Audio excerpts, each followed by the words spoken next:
No, officer. The law is the law, and you are breaking it. Now, for the last time, stand down. I am the law here! That's it. Turn around, you're under arrest. The house on Chestnut Avenue was no longer a home. It was a hungry orange maw, a 3-story furnace roaring against the clear afternoon sky. Flames, thick and greasy with the stuff of a family's life, plastics, fabrics, memories, punched through the roof, sending a column of black smoke billowing upwards that could be seen for miles. For Fire Captain Anthony Williams, this wasn't chaos. It was a symphony of controlled violence. And he was the conductor. At 39, with 15 years of soot etched into the lines around his eyes, he moved with an economy of motion that belied the 75 pounds of turnout gear he wore. His voice, amplified by his mask's integrated comm system, was a calm, steady baritone cutting through the din of cracking timbers, shattering glass, and the high-pitched scream of his own engine's pump. Engine 17, hold your position. Protect the Bravo exposure. Ladder 12, ventilation team to the roof. Watch for instability on the ridge line. Franklin, how's our pressure? He commanded, his eyes scanning the entire scene, processing dozens of data points per second. The Bravo exposure, the neighboring house, was starting to smoke, its vinyl siding beginning to warp and sag like melting wax. The high-pressure line from his engine. Engine 17 was their only defense, a thick, 5-inch supply hose lying across the street like a giant yellow artery, feeding the pumper truck that was in turn feeding the attack lines dousing the adjacent structure. It was positioned exactly where it needed to be, a textbook placement dictated by physics, strategy, and the urgent need to stop one family's tragedy from becoming a neighborhood's catastrophe. That's when he saw him. The police officer was striding toward the hose with an air of profound irritation, as if it were a poorly parked car instead of a life-saving tool.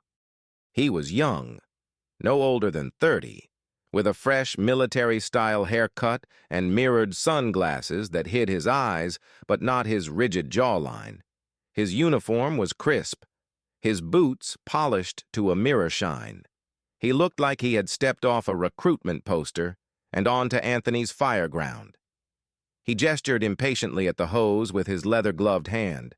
"Hey, fireman, you need to move this thing," the officer shouted over the roar. Anthony keyed his mic, his voice remaining level. "Negative. That line is charged and in operation.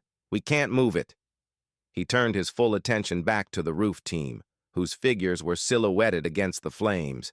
The situation was dynamic, dangerous. He didn't have time for this. The officer, undeterred, marched right up to him, invading the perimeter of command Anthony had established. The smell of his aggressive, cheap cologne cut through the smoke. "I didn't ask if you can. I said move it. It's blocking my access point. I need to get my vehicle through." Anthony turned to face him fully now.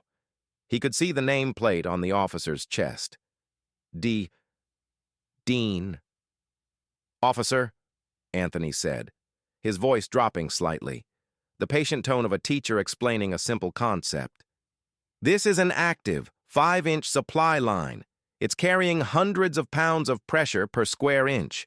Moving it isn't possible, and even if it were, it would cut off the water supply to the crew protecting that house."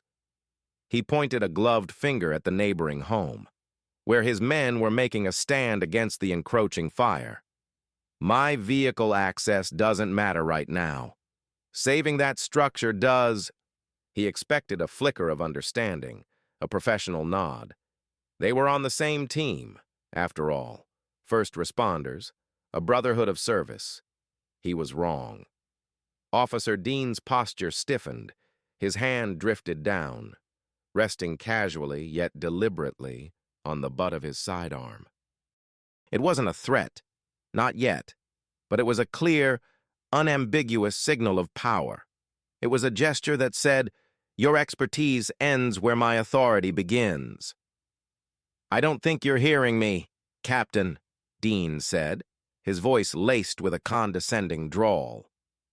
He glanced around at the other firefighters, the civilians watching from a safe distance, the flashing lights painting the scene in strobes of red and blue. He was performing.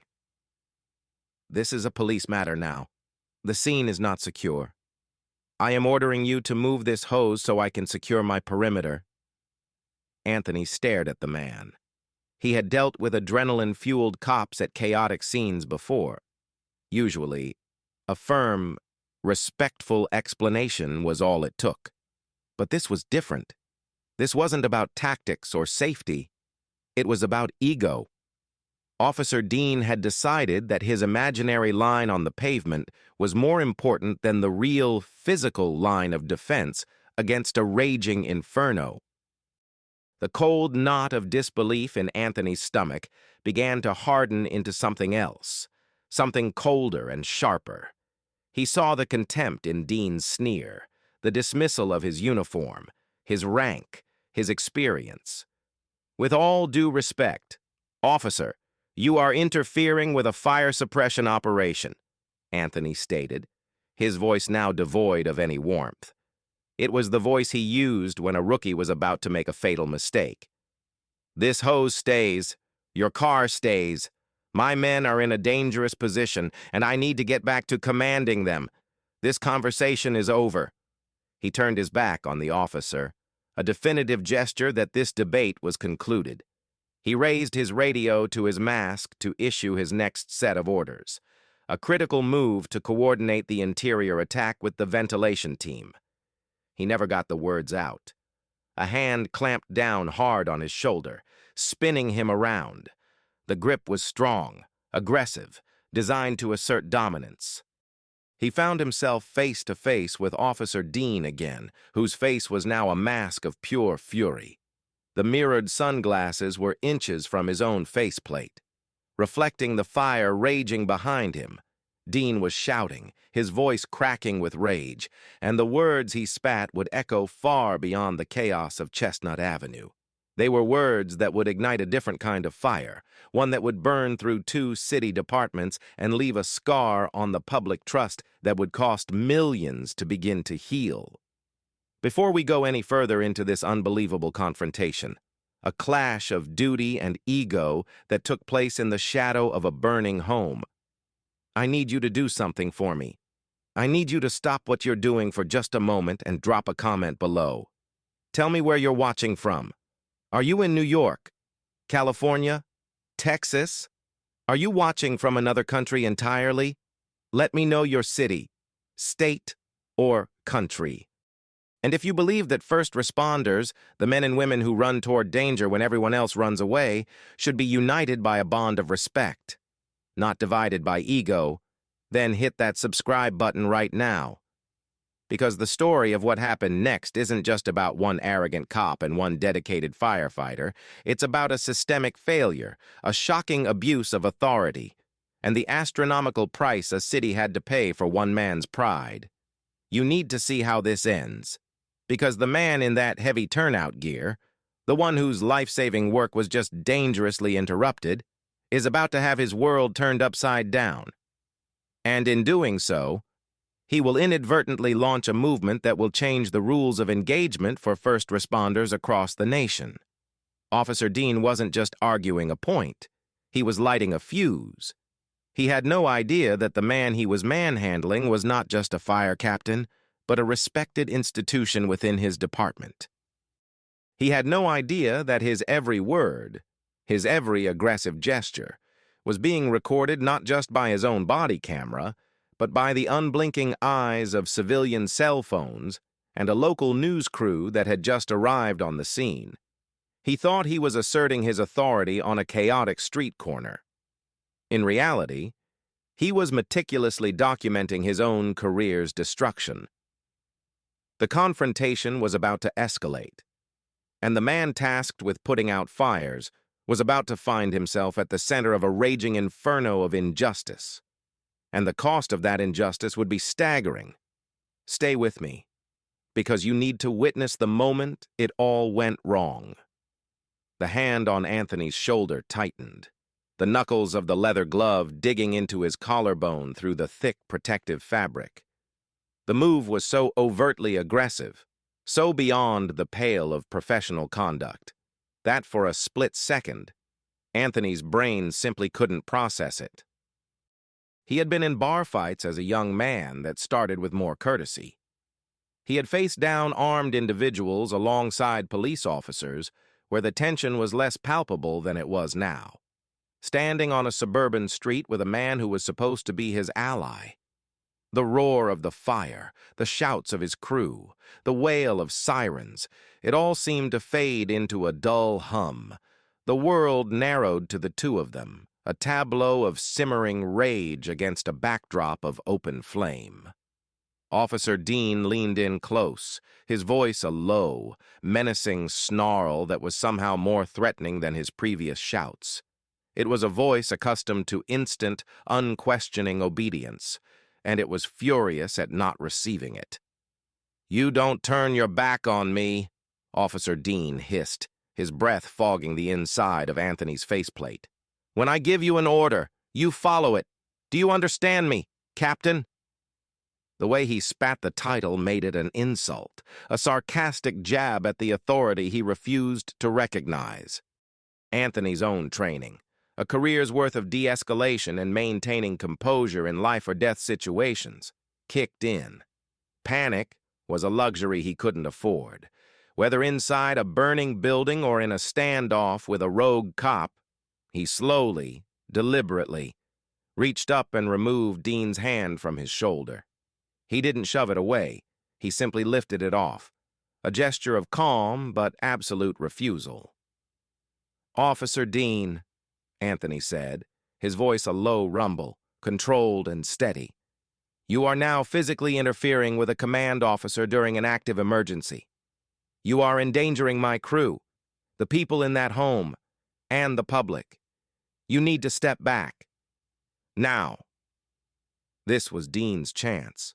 It was his off-ramp, the moment a more seasoned, more intelligent officer would have recognized he had pushed too far. He could have saved face, muttered something about scene security, and retreated. But Dean's ego was a runaway train, and the brakes had long since failed. The sight of civilians and a news camera filming from down the street didn't caution him, it fueled him. He saw it not as a warning, but as an audience. He couldn't be seen backing down to a fireman. "You're the one endangering people." Dean's voice rose to a full-throated shout, raw and unhinged. He pointed a trembling finger at Anthony's chest. "You are obstructing me. You are creating a public nuisance. This whole street is my scene. Your fire is just one part of it, and I am in charge of it." One of Anthony's men, a burly, mustached firefighter named Sal, took a half-step forward. "Captain, you need us?" "Hold your position! Sal!" Anthony commanded, without taking his eyes off Dean. The last thing he needed was a brawl between the fire department and the police department in the middle of a 3-alarm fire. The intervention, however minor, seemed to push Dean over the edge. His face, visible in the pulsating glow of the fire, was flushed a deep, blotchy red. He saw Anthony's command to his own man as a further usurpation of his perceived authority. He puffed out his chest, his hand dropping from his weapon to his radio, as if to call for backup against the unarmed man in front of him. But he didn't key the mic. Instead, he took another step forward, closing the distance until they were practically chest to chest, and then he roared it, the phrase that would be replayed on every news channel in the state, the 4 words that would cost the city's taxpayers a fortune. "I am the law here." The declaration hung in the air, a shocking, naked display of ego. It was a line from a bad action movie, a child's fantasy of what power sounded like. But here, on this street, with lives on the line, it was terrifying. It was the sound of a man who believed his badge made him infallible, his will absolute. He wasn't a public servant, he was a king, and this chaotic stretch of asphalt was his kingdom. No, officer, Anthony replied, his voice dropping to a near whisper, yet carrying an immense weight of authority Dean could never hope to match. The law is the law, and you are breaking it. Now, for the last time, stand down. That was it, the final challenge. In Dean's mind, it was an act of rebellion. He had been publicly defied. His ultimate declaration of power had been met not with submission, but with a quiet, steely correction. The mirrored sunglasses couldn't hide the flicker of panic that now mixed with his rage. He had backed himself into a corner. He had escalated this from a petty dispute to a public showdown, and he saw only one way to win. It was the crudest, most basic tool in his arsenal, the one reserved for criminals and resistors, not fellow first responders. That's it, Dean snarled, a grim smile of satisfaction twisting his lips. It was the smile of a man who had finally found the pretext he was looking for. You're done. Turn around. You're under arrest. For a moment, the world seemed to stop. The firefighters on the hose line stared in stunned disbelief. Even the other cops, who had been focused on crowd control, turned to look, their faces a mixture of confusion and alarm. Arresting a fire captain? In the middle of a fire? For what? It was unthinkable. It was insane. It was happening. Arrest me for what? Anthony asked, his voice flat, incredulous. For doing my job? For protecting my crew? For obstructing governmental administration, Dean recited, the charge sounding rehearsed, as if he'd been waiting for an excuse to use it. Now turn around and put your hands behind your back, or I'll add resisting arrest to it. He unclipped his handcuffs from his belt, the metallic click a stark, final sound in the smoky air. He was actually going to do it. He was going to cuff a man in full turnout gear, a man who was actively commanding a life-or-death operation because his feelings got hurt over a fire hose. To truly grasp the magnitude of the blunder Officer Dean was committing, the sheer, career-immolating stupidity of his actions, you have to understand who Anthony Williams was. In the close-knit world of the city's fire department, he wasn't just another captain. He was a legend in the making, the kind of firefighter they told stories about to probationary rookies. His name was synonymous with two things: unshakable calm under pressure and an almost fanatical devotion to training and safety. He had joined the department at 24, a young man forged in the discipline of the Marine Corps, where he had served 2 tours overseas. He brought that same sense of duty and brotherhood to the fire service. He wasn't a thrill seeker. He was a technician, a student of fire science. He understood how a fire breathed, how it moved, how it thought. He could read a building the way a scholar reads a book, identifying its weaknesses, its stress points, its likely paths of collapse.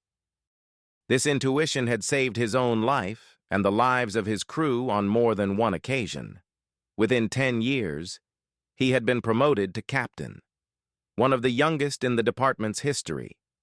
He was assigned to Engine 17 in the city's toughest district, a place of old, tightly packed wood frame houses and industrial buildings that were fire traps waiting for a spark. He didn't just command his crew, he built them. He drilled them relentlessly, pushing them past their limits in the training yard so they would never find those limits on the fire ground. His men grumbled about his demanding standards, but they would have followed him into the gates of hell armed with nothing but a garden hose. They trusted him implicitly because he had earned that trust, incident by incident, fire by fire. But his influence extended far beyond his own firehouse. Anthony was a lead instructor at the fire academy. For the past 5 years, every new firefighter who had joined the department had sat in his classroom. He taught them everything from hazmat protocols to urban search and rescue. More than that, he taught them the philosophy of the job, that they were public servants first, that their duty was to protect life and property. and that ego had no place in a firehouse. He was particularly passionate about interagency cooperation. He had helped develop the very protocols for joint police and fire operations at major incidents, protocols that Officer Dean was now shredding with his arrogance. Judges knew him by name from his expert testimony in arson cases. The mayor had personally awarded him the department's Medal of Valor 3 years prior, after he had crawled through a collapsed, burning warehouse to rescue 2 trapped police officers, ironically, from Dean's own precinct. He was a face in the community, spending his off days coaching youth basketball at the local rec center and mentoring at-risk teens. He was a husband and a father of 2 daughters. He was, by every conceivable metric, a pillar of the city he served. He had spent his entire adult life running towards the very chaos Dean now claimed to command. He had carried children from smoke-filled bedrooms. He had performed CPR on heart attack victims on grimy kitchen floors. He had held the hands of dying people in the twisted wreckage of car accidents. He understood sacrifice and service in a way that Officer Dean, with his polished boots and fragile pride, could not possibly comprehend. This was the man Officer Dean was treating like a common thug. This was the man whose expertise he had dismissed, whose authority he had mocked. Dean saw a black man in a uniform who dared to defy him. He didn't see the Marine, the decorated captain, the academy instructor, the community leader. He didn't see the man who had pulled 2 of his own brothers in blue from a fiery grave. He saw only a challenge to his own paper-thin authority, and in his desperate need to assert his dominance, he was about to commit an act of such profound disrespect and staggering incompetence that it would send shockwaves through the entire city government. He had no idea that the suspect he was about to arrest had literally written the book on emergency scene management. He had no idea that the obstruction he was so incensed about was, in fact, the textbook execution of life-saving procedure. And he had no idea that his actions were about to make Anthony Williams a very, very wealthy man. Anthony didn't move. He stood, rooted to the asphalt, a monolith in heavy, soot-stained gear. Turning around felt like a betrayal of everything he stood for, a capitulation to ignorance, an abandonment of his duty. His mind, usually a calm sea of tactical assessment, was a raging storm. He could hear the building groaning, the telltale sound of structural members beginning to fail. He could hear the frantic voice of his roof team leader on the radio, reporting that conditions were deteriorating. He needed to be directing them, telling them to pull back. But he was trapped in this bubble of absurdity with a cop who had lost his mind. "I am the incident commander for this fire," Anthony said, his voice dangerously low. "Arresting me is not an option. Stand down, officer." It was his final attempt at reason. It was met with a scoff. "You've got 5 seconds to turn around before I put you on the ground," Dean said, taking a half-step back and widening his stance, a classic preparatory move for a physical takedown. From the corner of his eye, Anthony saw Sergeant Alvarez's patrol car screeching to a halt a half-block away. Help was coming, but it felt like miles. He had a choice to make, and he had to make it in a split second. He could resist. He was bigger and, despite the gear, probably stronger than Dean. A physical confrontation would be ugly, chaotic, and would end badly for everyone, potentially getting his own men involved. Or he could submit to this insane, illegal arrest. He could allow himself to be humiliated in front of his crew and the public. It was a choice between his pride and his crew's safety. For a man like Anthony, it wasn't a choice at all. "Fine," he said, the word tasting like ash in his mouth. He raised his hands slowly, a gesture of surrender that felt profoundly wrong. "I am complying under duress. This is an unlawful arrest." He spoke loudly and clearly, directing his words toward the news camera he could now see was zoomed in on them. He was creating a record. He turned around slowly.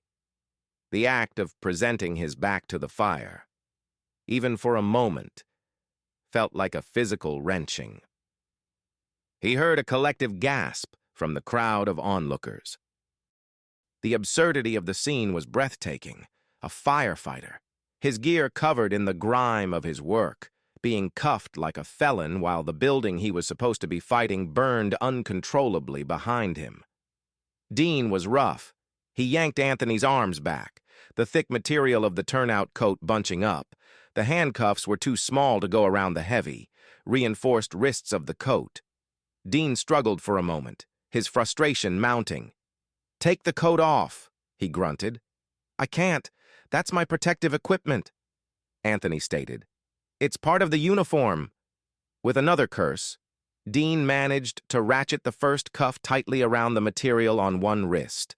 It was painfully tight, the steel digging into the fabric and through it, into Anthony's flesh. He did the same with the other wrist, connecting them with a sharp, metallic clink. The sound was obscene, a punctuation mark on an act of madness.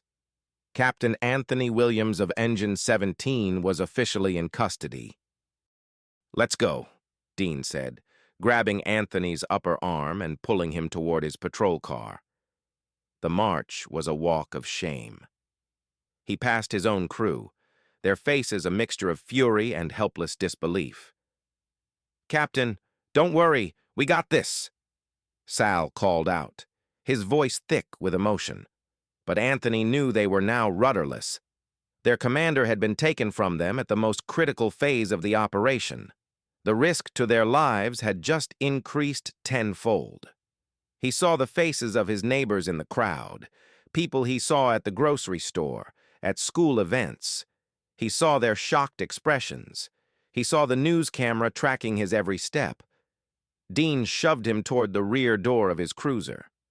The back seat was hard plastic, and with his air tank still strapped to his back, there was no way for him to sit down properly. "The tank," Anthony said.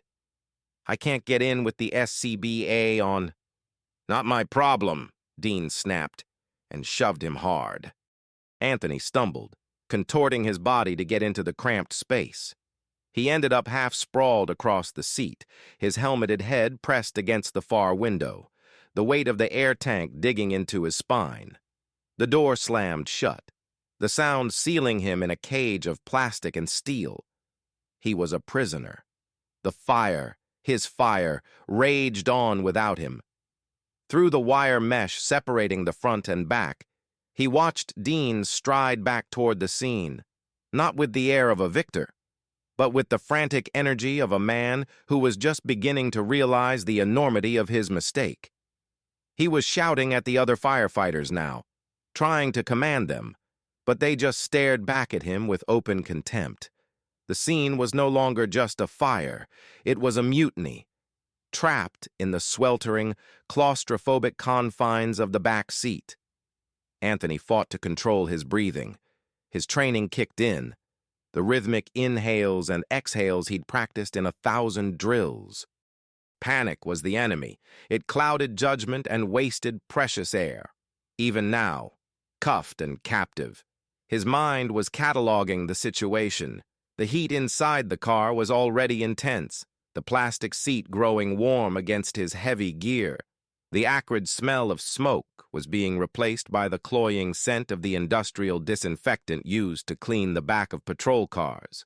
It was the smell of other people's misery. He felt a wave of cold fury, so intense it almost made him shake. It wasn't just the personal humiliation. Dean hadn't just arrested him. He had crippled the entire firefighting operation. Command had been broken. The coordinated attack plan he had formulated was now in shambles. The lives of his men were at greater risk.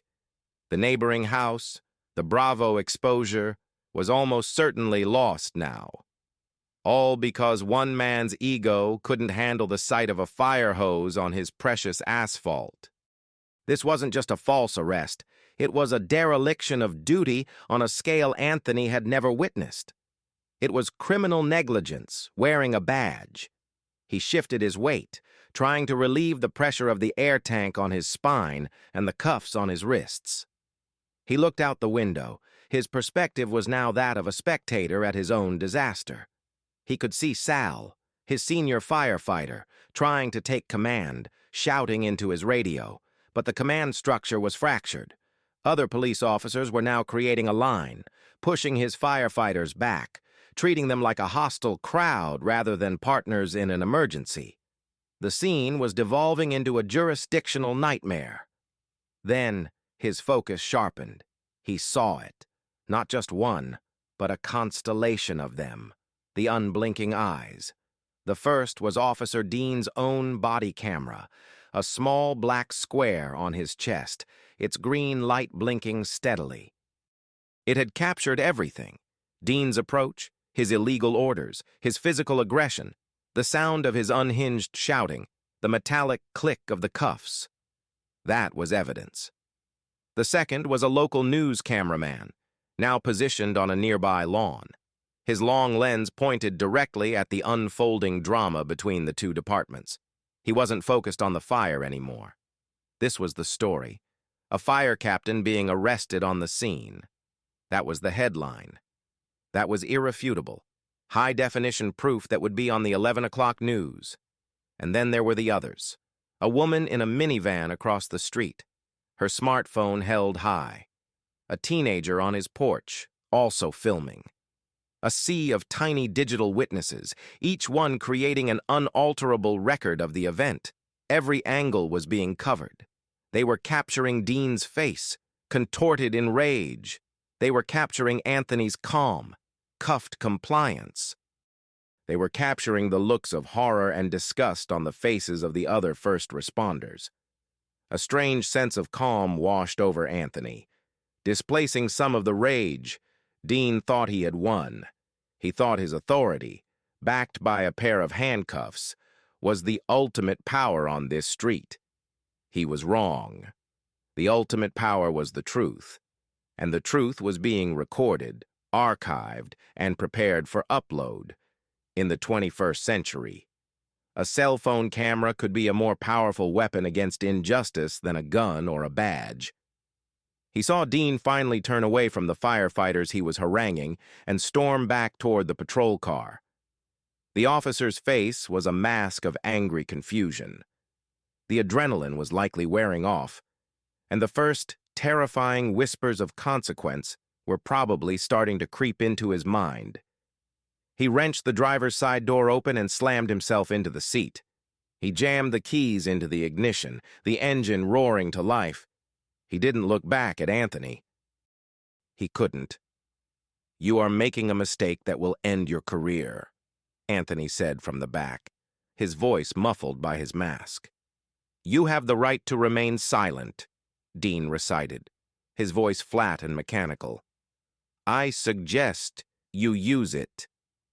"I am fully aware of my rights, officer," Anthony replied, the sound of his own respirator echoing in the small space. "I am also aware of yours. You have the right to a union representative during an internal affairs investigation. After today, you're going to need one." Dean cranked up the police radio, filling the car with the crackle of static and the clipped chatter of dispatch. He was trying to drown him out, to create a wall of noise against the truth he didn't want to hear, but Anthony could see his hands gripping the steering wheel. They were trembling. The king was starting to realize that his castle was on fire. Sergeant Mark Alvarez drove with a controlled urgency, his knuckles white on the steering wheel. The call that had come over the radio was bizarre, the kind of dispatch that made a 25-year veteran of the force sit up straight.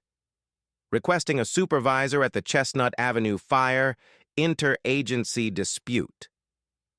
Dispute was a polite word. What it usually meant was that two alpha personalities were clashing, and cooler heads were needed. Alvarez had mediated dozens of these over the years, usually between a young cop high on adrenaline and a salty paramedic trying to do their job. It was almost always a misunderstanding, easily smoothed over with a firm word and a reminder that they were all on the same team. But as he turned onto Chestnut, he knew this was different.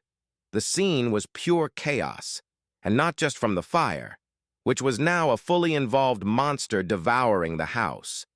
He saw a line of his own officers, arms linked, holding back a group of furious, gesticulating firefighters.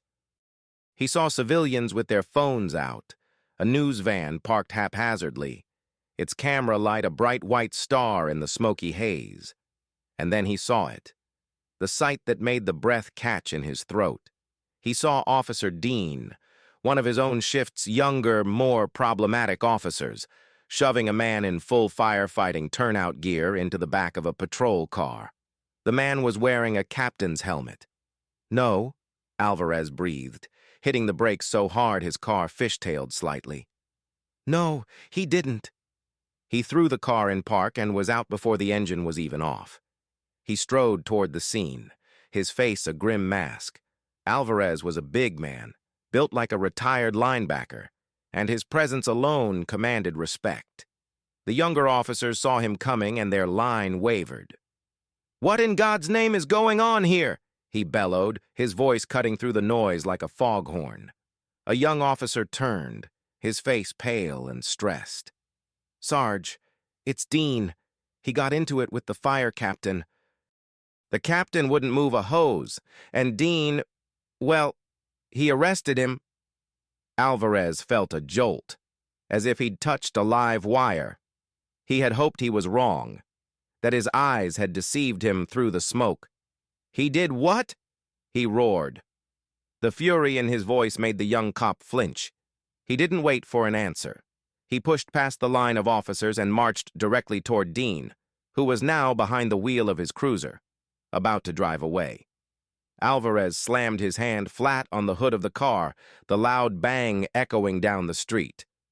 "Dean, turn the car off! Get out! Now!" Officer Dean looked up, startled. Seeing his sergeant's face, purple with rage, seemed to finally penetrate his bubble of self-righteousness. The color drained from his face. He fumbled with the ignition, killing the engine. He opened the door slowly, stepping out with the tentative air of a child caught red-handed. "Sarge, this guy, he was obstructing," Dean began, his voice thin and reedy, a pale imitation of the bellowing commands he had been issuing moments before. He refused a direct order. "Are you insane?" Alvarez cut him off, his voice a low, dangerous growl. "Are you out of your damn mind? You arrested the fire captain, the incident commander, in the middle of a 3-alarm fire?" He jabbed a thick finger at the burning house. "While that is happening, do you have any idea what you just did?" "He was insubordinate," Dean insisted, his defense sounding weaker by the second, even to his own ears. "I'm in charge of scene security." Alvarez let out a harsh, barking laugh that had no humor in it.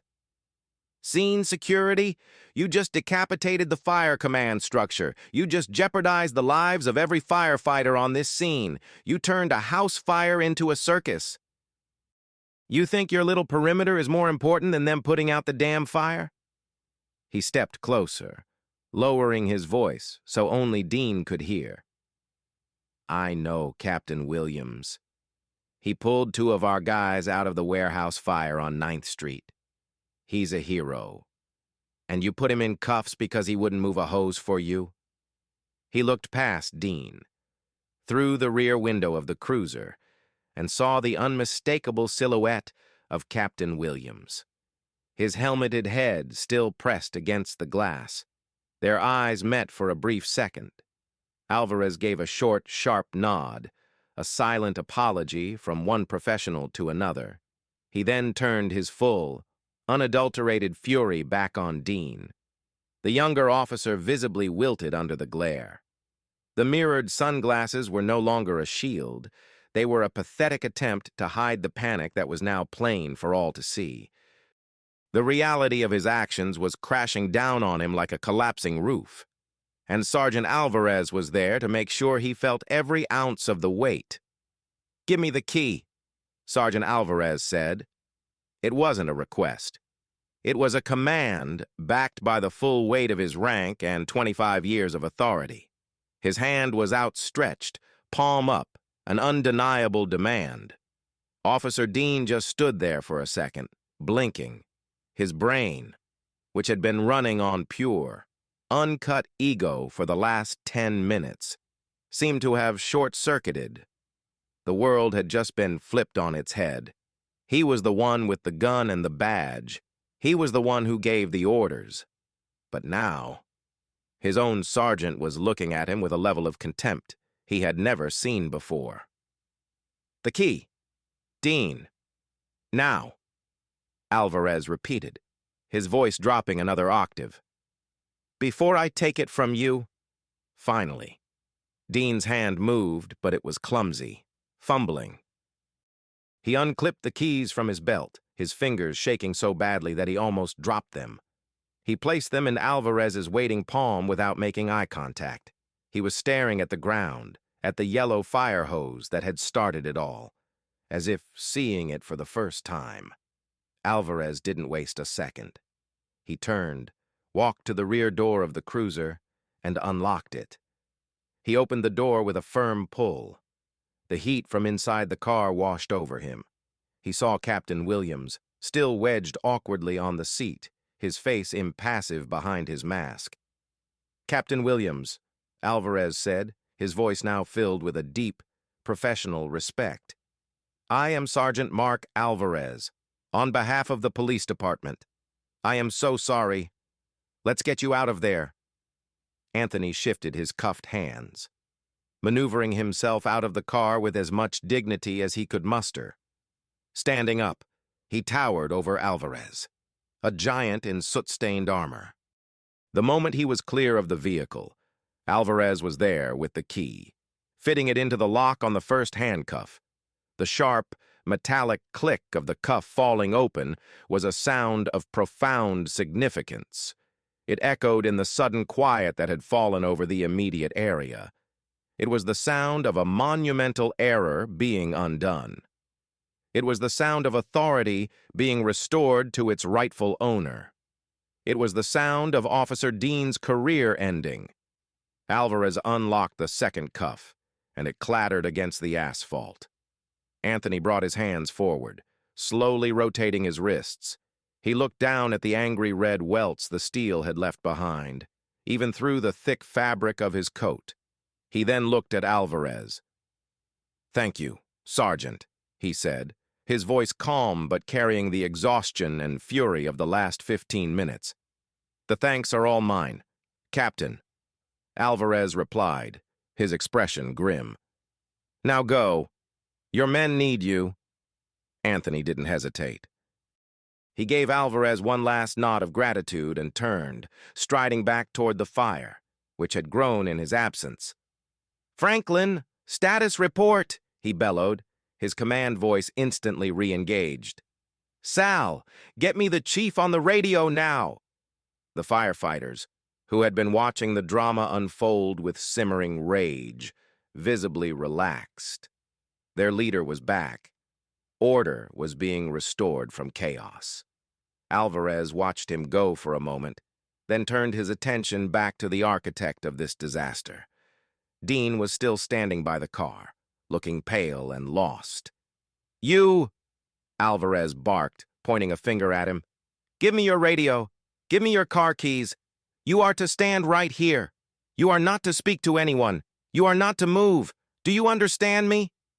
Dean nodded mutely, his face ashen.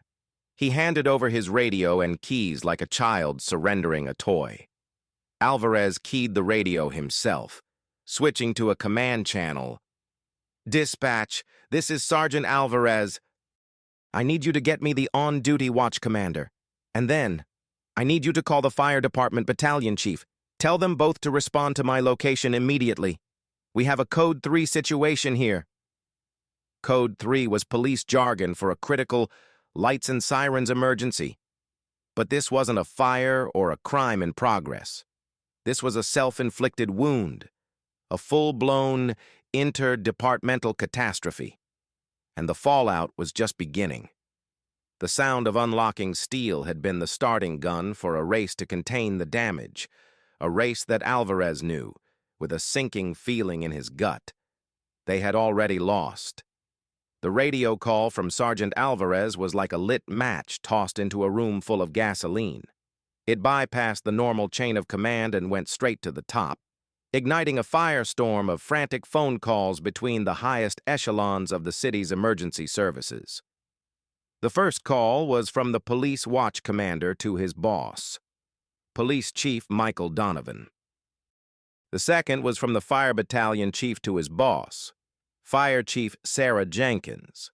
The words were slightly different, but the message was the same. One of our own has arrested one of theirs, on an active fire ground. It's on video.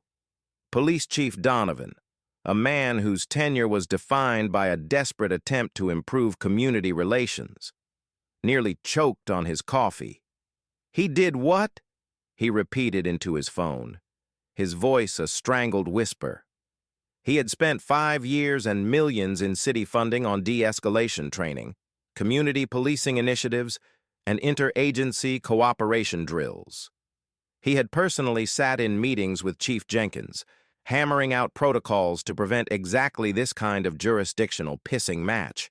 And all that work had just been incinerated by one hot-headed patrolman with an ego problem, across town. Fire Chief Jenkins slammed her hand down on her desk so hard her coffee mug jumped. Her reaction was pure, unadulterated fury. "Is my captain okay? Is the scene secure? Are my people safe?" she demanded. Her primary concern was for her crew. The politics could wait. But she knew the politics were coming. A police officer arresting one of her captains wasn't just an insult. It was an existential threat to the unwritten rules that allowed her firefighters to do their jobs safely. If they couldn't count on the police for support, if they had to worry about being arrested while fighting a fire, then the entire system was broken. Within 30 minutes, both chiefs were in their respective vehicles, speeding toward City Hall. They knew this couldn't be handled at the scene. This was no longer a personnel issue. It was a city-level crisis. The mayor's office had already been notified, and the city attorney was being pulled out of a meeting. The news footage was already running on a loop on a local station's website. The headline stark and inflammatory: "Chaos at House Fire, Police Officer Arrests Fire Captain on Scene." The video was brutal. It showed Dean's aggression. It captured his insane shout of, "I am the law here." And it culminated in the shocking image of Anthony Williams being put in handcuffs. There was no ambiguity, no room for interpretation. It was a public relations nightmare of the highest order. The emergency meeting was convened in a sterile conference room at the police headquarters. The air was thick with tension. On one side of the long, polished table sat Police Chief Donovan, his deputy chief, and a grim-faced city attorney. On the other side sat Fire Chief Jenkins, her union president, and Captain Anthony Williams himself. Anthony had come straight from the fire, which was now under control, but had resulted in a total loss of the primary building and significant damage to the neighboring home. Damage he knew, with sickening certainty, could have been prevented. He had washed the soot from his face, but he still smelled of smoke. He sat in his uniform, a silent, powerful indictment of the entire situation. Chief Donovan began, his voice heavy. "Chief Jenkins, Captain Williams, there are no words to express how sorry I am. The actions of Officer Dean were unacceptable, indefensible, and I assure you, they will be dealt with severely." Fire Chief Jenkins's eyes were like chips of ice. "Michael, sorry, doesn't begin to cover it. Your officer didn't just arrest my captain. He abandoned his post to do it. He created a public safety crisis. He put my firefighters' lives in danger. He actively hindered the suppression of a fire, which, last I checked, is a felony. This isn't about one bad apple. This is about a culture that allows an officer to believe he has the authority to do something so monumentally stupid and dangerous." The union president. a barrel-chested man named Frank chimed in. "And we want to know what you're going to do about it. A suspension isn't enough. We want him fired. We want his certification revoked. And we want a full, independent investigation into the training and supervision at his precinct."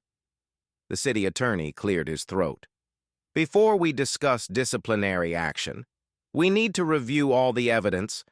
We have Officer Dean's body camera footage, as well as the news footage and several civilian videos." He looked at Anthony. "Captain Williams, we will also need a formal statement from you." Anthony spoke for the first time, his voice calm and measured, yet carrying an undeniable undercurrent of steel. "You'll have my statement, but you don't need it. The video tells you everything you need to know." He leaned forward slightly. "This isn't just about what happened to me. This is about what could have happened. What if the roof had collapsed while my team had no commander? What if the fire had jumped to a third house? This officer's ego nearly got people killed today. So when you talk about dealing with it, I want you to remember that. This wasn't a mistake. It was an act of reckless endangerment performed by a man with a badge and a gun." The room fell silent. The battle lines had been drawn. This wasn't going to be a simple apology and a handshake. This was going to be a war. The lights in the conference room dimmed. The large monitor at the end of the table flickered to life. "This is from Officer Dean's body-worn camera," the city attorney announced, his voice flat. "The video starts from the moment he exits his vehicle." The footage was nauseatingly clear. The camera's perspective bobbed and weaved as Dean strode toward the fire scene. The audio filled with his own heavy breathing and the distant roar of the blaze. The first words he spoke were to himself, a muttered complaint under his breath as he saw the fire hose. "Are you kidding me? Right in the middle of the road?" It was the opening sentence in his own indictment, a clear indication that his primary concern was his own inconvenience, not the raging emergency in front of him. They watched in grim silence as the scene they had all heard about played out from the perpetrator's point of view.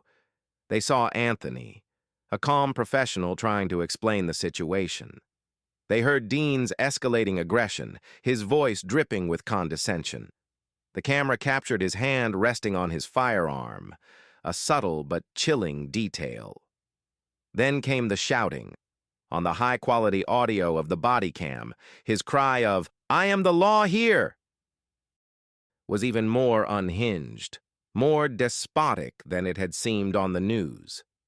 It was the sound of a man completely detached from the reality of his role as a public servant. Anthony watched the screen without flinching, but inside, the cold fury was churning. He was watching a replay of his own humiliation, but he was also watching the objective, undeniable truth. Every one of his actions, his calm tone, his attempts to de-escalate, his final, reluctant compliance, was vindicated.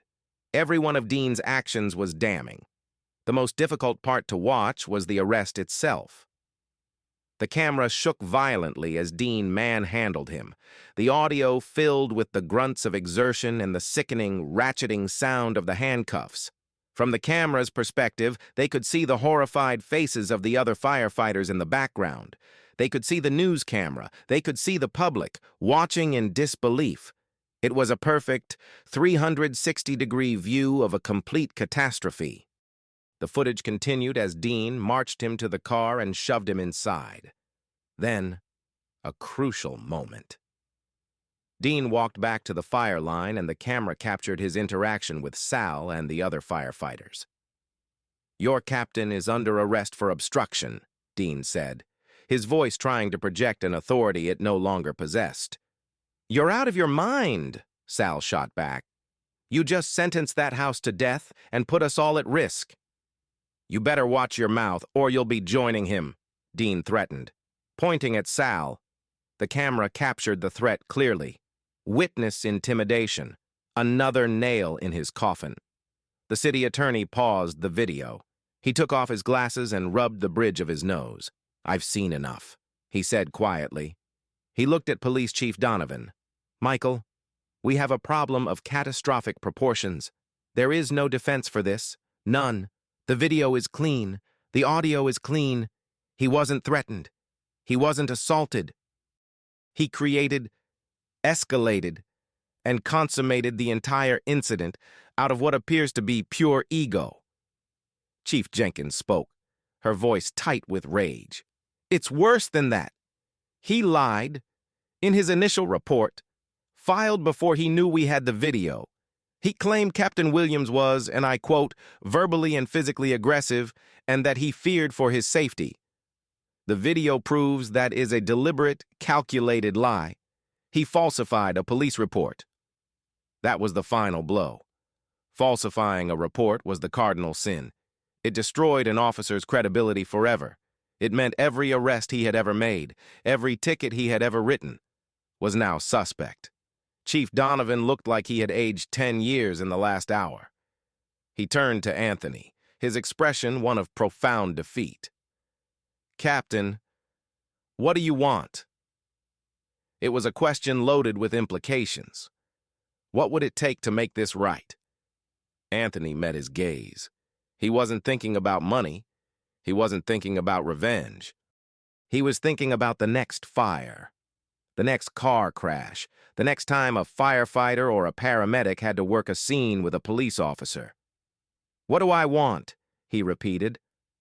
"I want to know how a man like that gets to wear your uniform. I want to know who trained him. I want to know who supervised him. And I want to make sure that no firefighter, no paramedic, no public servant in this city ever has to worry about being arrested for doing their job again." He paused, letting the weight of his words fill the room. "I want you to fix this. Not just for me, for all of us." The silence that followed was heavy with the understanding that this was no longer about firing one cop. This was about rebuilding a broken trust, and the price for that was about to get very, very high in the sterile, fluorescent-lit offices of the Internal Affairs Division. A thick manila folder landed on an investigator's desk with a heavy thud. It was Officer Dylan Dean's personnel file. What started as a review of a single, albeit catastrophic incident, quickly morphed into an archaeological dig through a buried history of misconduct. The department wasn't just dealing with one bad day. They were dealing with a pattern, a clear and predictable trajectory of arrogance that had been ignored for years. The first red flag was the sheer volume of citizen complaints. In his 4 years on the force, Dean had accumulated 9 separate complaints for rudeness, unprofessional conduct, and excessive force. The average for an officer in his precinct with similar tenure was 2. 9 was the number you'd expect from a cowboy, a cop who saw every interaction as a battle to be won rather than a situation to be resolved. The investigators started reading through them, and a chillingly consistent portrait of Officer Dean emerged. There was the complaint from a 60-year-old woman he had ticketed for an unsafe lane change, who claimed he had screamed at her and called her an idiot when she fumbled for her registration. There was the college student who filed a complaint after Dean allegedly threatened to make his life a living hell over a noise complaint at a party. There were 2 separate complaints from men of color who claimed Dean had pulled them over for no reason, ordered them out of their cars, and conducted illegal searches, all while maintaining a hostile and demeaning attitude. In every single case, the outcome was the same: unsubstantiated. Officer counseled and returned to duty. His supervisor, a sergeant nearing retirement who was known for not wanting to make waves, had effectively rubber-stamped every one of them. He had accepted Dean's version of events, that the citizens were always lying, always exaggerating, always disrespectful, without any meaningful investigation. He had seen the smoke, but had never bothered to look for the fire. This was the systemic failure Chief Jenkins and Captain Williams had spoken of. Dean hadn't just appeared out of a vacuum. He was a product of a system that had failed to check his behavior at every turn. He was a ticking time bomb, and his supervisor had just kept resetting the timer instead of defusing him. The investigators dug deeper, pulling his arrest records. Another disturbing pattern emerged.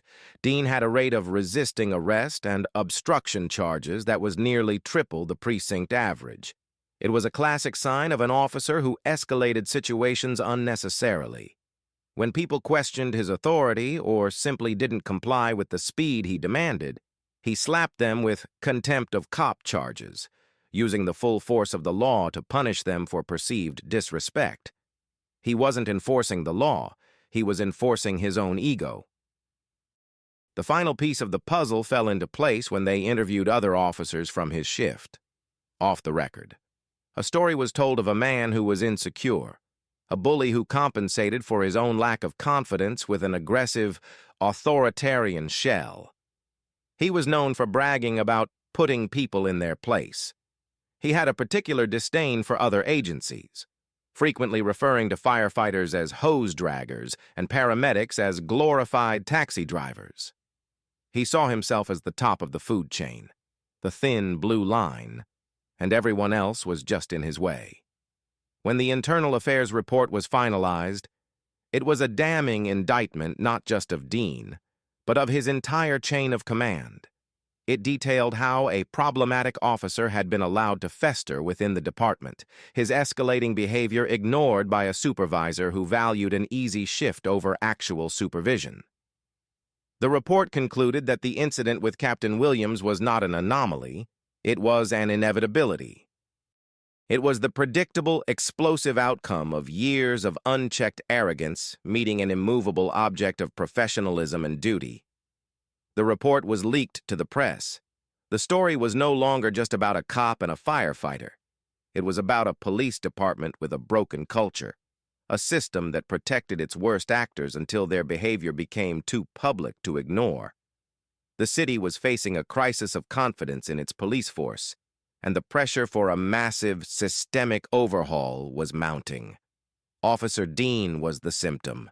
Now, the city had to treat the disease. The moment the Internal Affairs report hit the news, the Cold War that had been simmering between the city's fire and police departments erupted into open conflict. The first shot was fired by Frank Costello, the president of the Firefighters Union. He stood on the steps of City Hall, flanked by dozens of off-duty firefighters in their union T-shirts, their faces grim.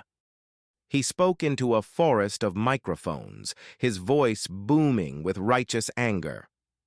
The arrest of Captain Anthony Williams was not just an attack on one man, it was an attack on every first responder in this city, he declared.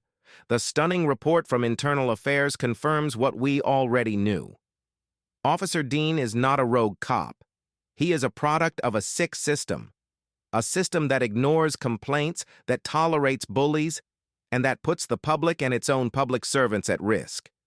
We are here today to say, no more. His demands were clear and uncompromising. He called for the immediate, unconditional firing of Officer Dean. He called for the firing of Dean's supervising sergeant. He called for a full, independent, civilian-led review of the police department's complaint and disciplinary process, and he issued a thinly veiled threat. Until we see meaningful, systemic change, he said, his eyes glaring into the cameras. The Firefighters Union cannot guarantee the same level of non-essential cooperation with the police department. Our members' safety is paramount. The message was explosive. Non-essential cooperation was a euphemism for a work-to-rule action. It meant firefighters would still respond to fires and medical emergencies, but they would cease all the informal, day-to-day cooperation that makes a city run smoothly. No more helping cops with non-emergency lockouts, no more providing standby support at routine police scenes. It was a move designed to grind the gears of the city's emergency response system to a halt, a massive show of force to prove how essential that interagency trust really was. The city was thrown into a panic. The mayor's phone lines were jammed. City council members were besieged. The public, overwhelmingly on the side of the firefighters, demanded action. This put the police union in an impossible position. Normally, their playbook was simple: defend any officer, no matter the circumstances. The blue wall of silence was their primary defense. But how could they defend this? The video was irrefutable. Dean's own colleagues despised him, and the victim was a decorated hero from a sister service. Defending Dean would be political suicide. The police union president, a shrewd, weary negotiator named Ken Morrison, knew he was holding a losing hand. He released a tepid, carefully worded statement expressing disappointment in Officer Dean's actions and promising to cooperate fully with the investigation. It was a far cry from the full-throated defense they usually mounted. Privately, they told Dean he was on his own. They would provide him with a lawyer, as their contract required. But there would be no press conferences in his defense, no rallies of support. He had violated the cardinal rule. He had brought shame on the badge in a way that couldn't be spun or hidden. He had attacked one of their own, the broader family of first responders, and in doing so, had made himself an outcast. The battle raged in the press and behind closed doors. The firefighters' union applied relentless pressure, leaking stories of other, less dramatic run-ins between their members and arrogant cops. The police union tried to do damage control, promising reform and new training initiatives. But the momentum was unstoppable. The city council scheduled emergency hearings. The mayor announced the formation of a civilian oversight committee. The entire power structure of the city's public safety services was being shaken to its core. Through it all, Anthony Williams remained a figure of quiet strength. He refused most interview requests, letting his union president be the public voice of outrage. But in a single, powerful statement released through his lawyer, he said, "This was never about me versus one officer. It is about a system that failed. My goal is to ensure that the system is rebuilt so that it protects and serves all the people of this city, including the first responders who dedicate their lives to it." His words cut through the noise, reminding everyone that at the heart of this political firestorm was a simple, profound principle: duty over ego. While the political and union battles raged in public, a far quieter but infinitely more expensive war was being waged in the mahogany-paneled conference rooms of the city attorney's office. This was the war of liability, and the city was facing unconditional surrender. The city's legal team, a collection of sharp, pragmatic lawyers who specialized in risk management, knew they were in an unwinnable position. Anthony Williams had filed a civil rights lawsuit against Officer Dean, the police department, and the city itself. The lawsuit alleged false arrest, malicious prosecution, violation of First and Fourth Amendment rights, and intentional infliction of emotional distress. More damningly, it included a Monell claim, a powerful legal argument that accused the city itself of having a policy or custom, in this case, a failure to train and supervise its officers, that directly led to the violation of Anthony's rights. The newly unearthed internal affairs report on Dean's past complaints was Exhibit A for that claim. Going to trial was not an option. The city attorney laid out the grim reality for the mayor and the city council in a closed-door session. "If this goes before a jury," she said, her voice devoid of emotion, "we will be annihilated. The plaintiff is a decorated, heroic fire captain. The defendant is an arrogant, lying bully. And we have the entire incident, from multiple angles, on high-definition video. There is no plausible defense. A jury will not just find us liable. They will punish us. They will award punitive damages so high it could bankrupt the city's insurance fund for a decade." The optics were a nightmare. A public trial would mean weeks of devastating headlines. It would mean Captain Williams taking the stand, a symbol of stoic heroism. It would mean Officer Dean being forced to testify, his lies exposed under cross-examination. It would mean his supervising sergeant having to explain why he ignored a mountain of red flags. It would be a slow-motion dissection of the police department's failures, all playing out for the public to see. The city's only move was to settle, and to settle fast. They needed to staunch the bleeding. They needed to make this go away. Anthony's lawyer, a renowned civil rights attorney named Marcus Thorne, knew he had all the leverage. His opening demand was a staggering $25 million. The city's lawyers didn't even laugh. They knew he wasn't bluffing. The negotiations were swift and brutal. The city tried to haggle, to bring the number down. But Thorne wouldn't budge much. He wasn't just negotiating for money. He was negotiating for a public admission of guilt. Every dollar in the settlement was another brick in the wall of accountability they were building.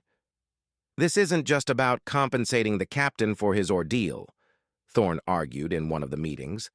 This is about sending a message to every cop in this city that there are real, severe financial consequences for the kind of behavior Officer Dean exhibited.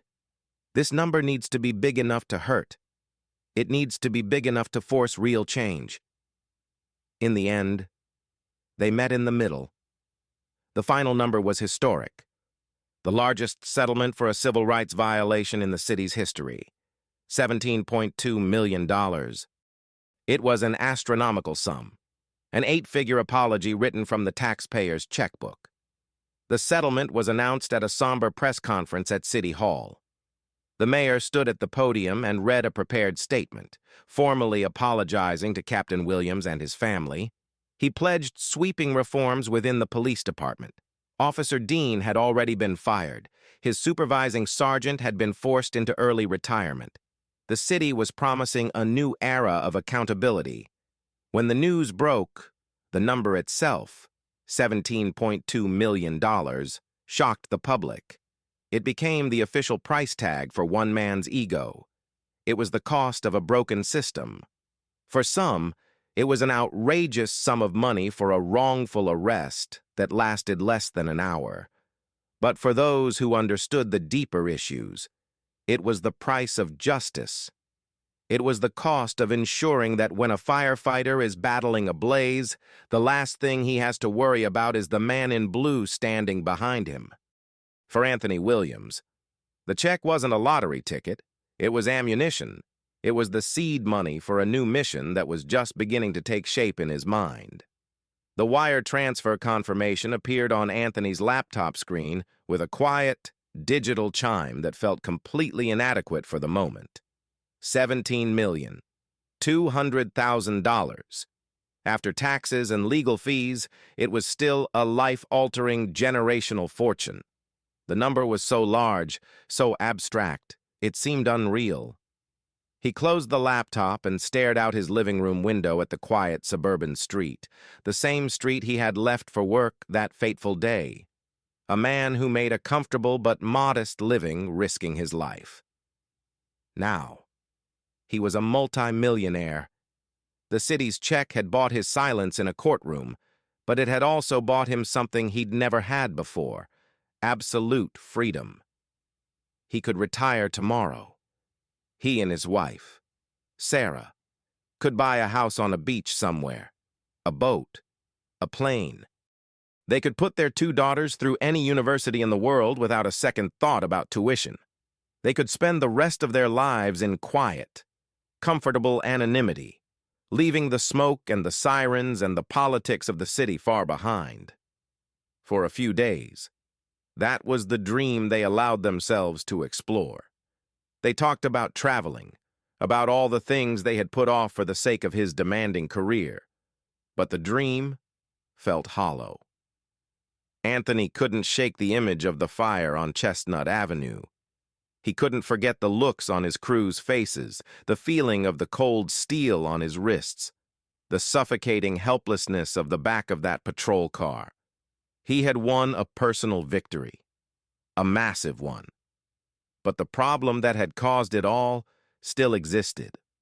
What about the next firefighter, the next paramedic, The next time some rookie cop with an ego problem decided to play king on an emergency scene, he realized that his ordeal had given him more than just money. It had given him a platform, a voice, and a unique, powerful perspective.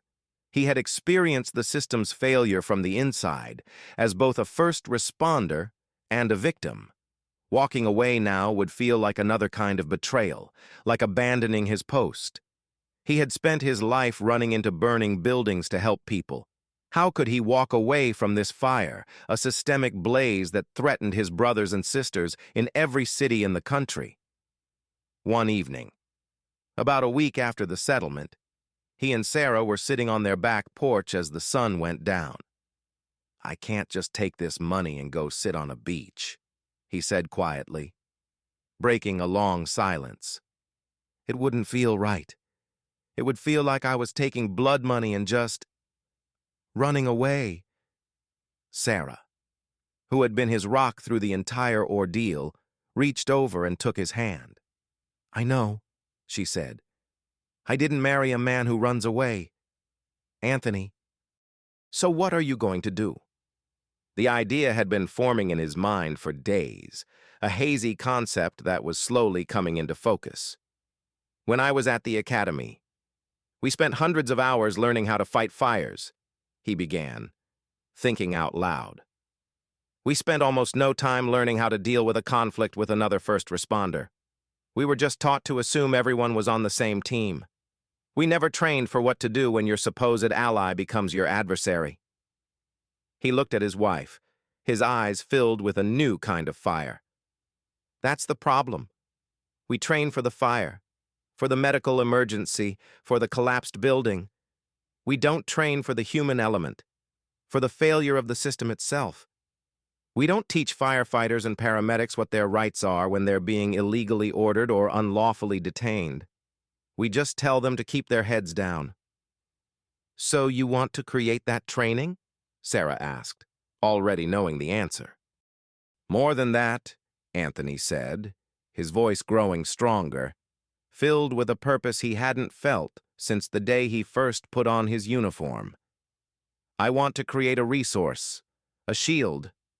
I want to use this money to set up a foundation, a fund that provides legal resources and de-escalation training for first responders across the country. We can teach them how to navigate these conflicts, how to document them, how to stand their ground professionally and legally. We can give them the tools to protect themselves from the next Officer Dean." It was a monumental task, but the path forward was suddenly crystal clear. The money wasn't a prize. It was a tool. It was a weapon. It was a chance to forge something good and lasting from the ashes of his own traumatic experience. He wasn't going to retire. He was just starting a new chapter of his service. He wasn't just captain of Engine 17 anymore. He was about to become a defender for thousands of his brethren across the nation. The transition from fire captain to foundation president was a trial by fire of a different sort. Anthony traded his turnout gear for business suits, firehouses for boardrooms, and incident command for strategic planning. But he attacked his new mission with the same methodical intensity he had applied to fighting fires. He knew he couldn't do it alone. The first call he made was to Marcus Thorne, the civil rights attorney who had won his settlement. "I need you on my board of directors," Anthony said, without preamble. "I'm not a lawyer. I need your expertise to build the legal side of this." Thorne, intrigued by the project's ambition, agreed immediately. Anthony then recruited other key figures, a retired, widely respected fire chief from another major city to lend operational credibility, a forensic psychologist who specialized in police misconduct to help develop the training curriculum, and a savvy nonprofit manager to handle the complex logistics of building an organization from the ground up. They named it simply the Williams First Responder Defense Fund, FRDF. Its mission was twofold. First, the FRDF would develop and provide free, nationwide training programs specifically for non-law enforcement first responders, firefighters, paramedics, and EMTs. The core of this curriculum was a course Anthony himself helped design, called De-Escalation and Rights at the Yellow Tape. It taught first responders how to recognize the warning signs of an escalating interagency conflict. It gave them a script, a set of verbal tools to de-escalate a confrontation with an overzealous officer while remaining professional. Most importantly, it educated them on their specific legal rights and protections when operating at an emergency scene. They learned about incident command structure, jurisdictional authority, and exactly what constitutes a lawful versus an unlawful order. The training incorporated body cam footage, including the infamous video of Anthony's own arrest, as a powerful case study. Second, the FRDF would serve as a legal watchdog and resource. It established a national hotline that any first responder could call if they felt they were being harassed or illegally obstructed by law enforcement.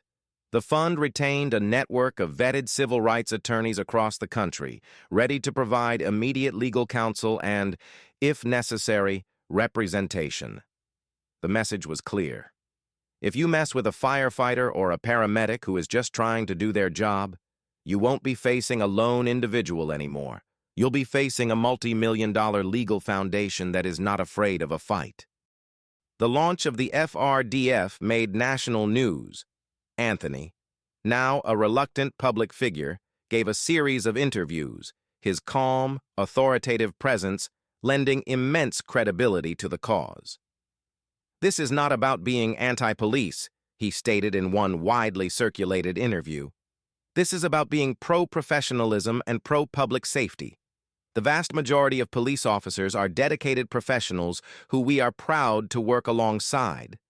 This fund is a tool to deal with the small minority who let their ego compromise the safety of everyone at an emergency scene. Good cops have nothing to fear from this.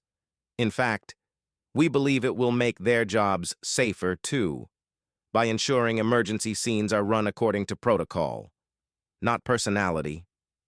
The response from the first responder community was overwhelming. Fire and EMS departments from across the country, from major metropolitan areas to small rural volunteer squads, requested the FRDF's training materials.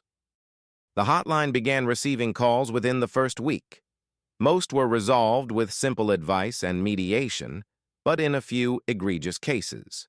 The fund's lawyers stepped in, firing off warning shots to police departments and putting them on notice. The FRDF was changing the dynamic on the streets. It was empowering the men and women on the front lines, giving them the confidence and the knowledge to stand up to bullies without escalating the situation.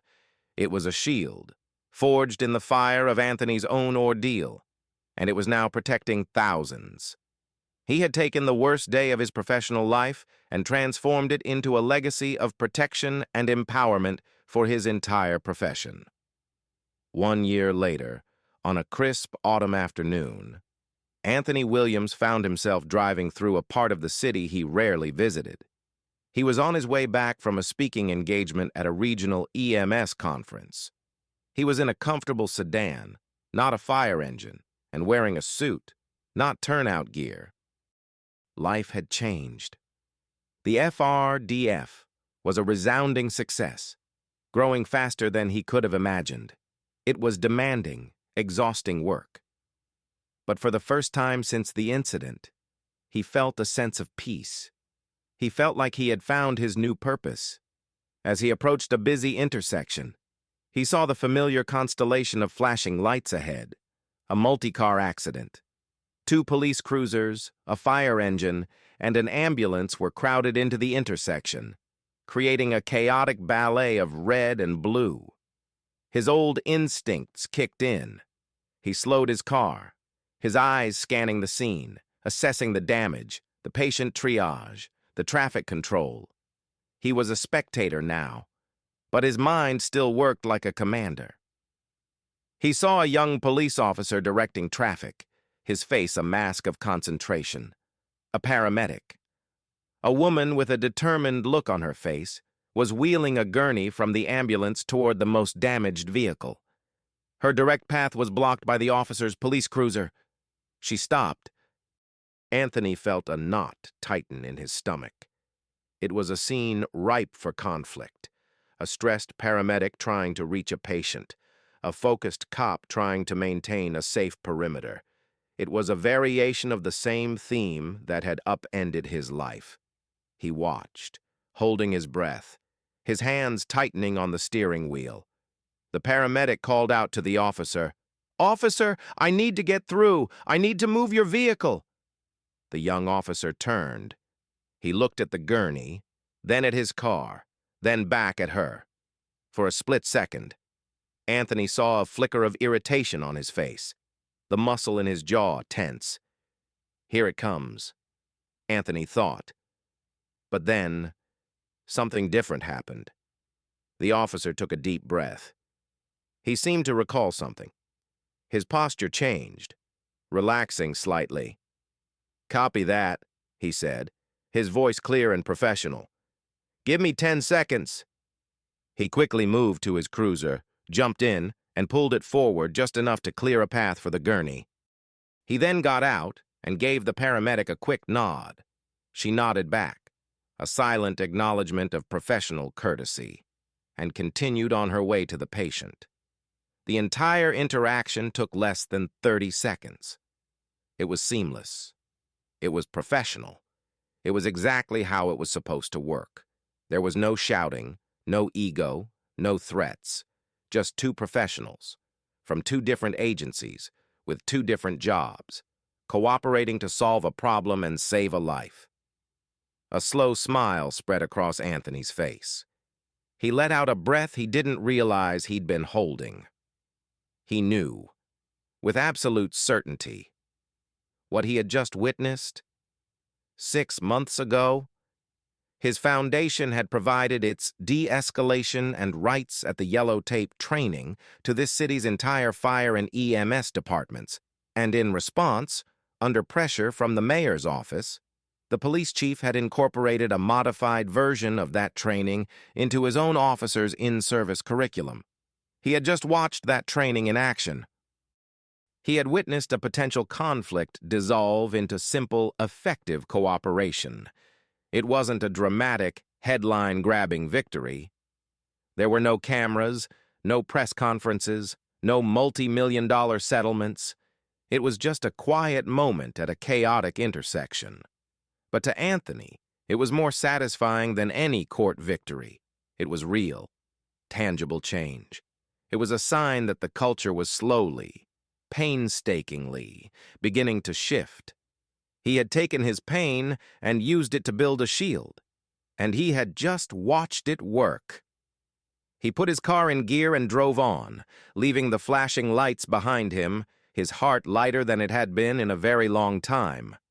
The work was far from over, but in his small corner of the world, things were better. He had stood his ground, and in doing so, had made the ground safer for everyone who came after him.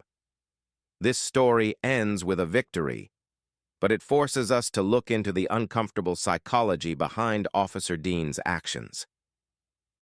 What creates a man like that? It's rarely pure malice. More often, it's a profound and brittle insecurity, masked by an aggressive performance of authority.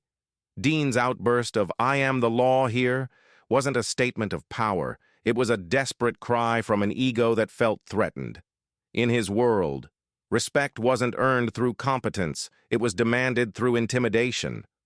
He saw Captain Williams's calm, expert command not as a partnership, but as a challenge to his own fragile sense of control.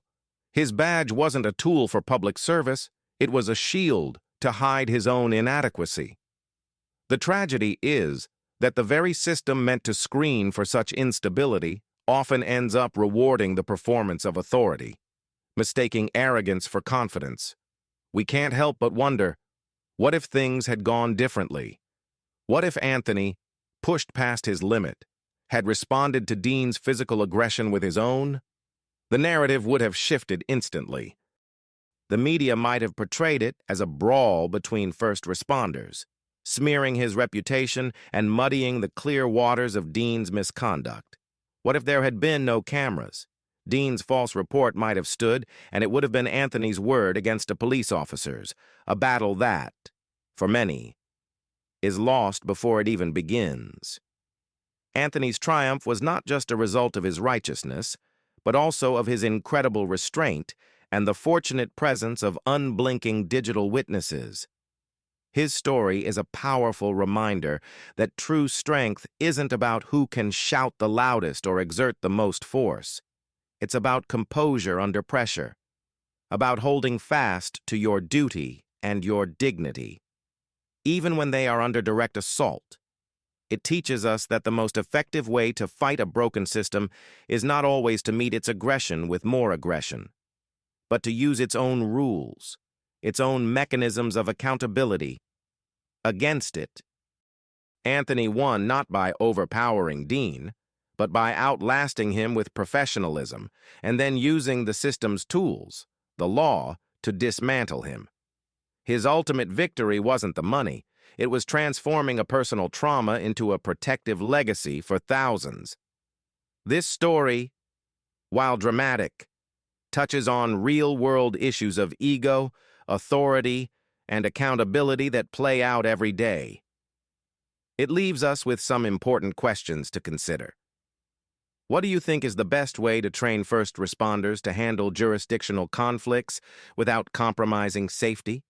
How much of this problem do you believe is systemic versus being about individual bad apples? Let me know your thoughts in the comments below.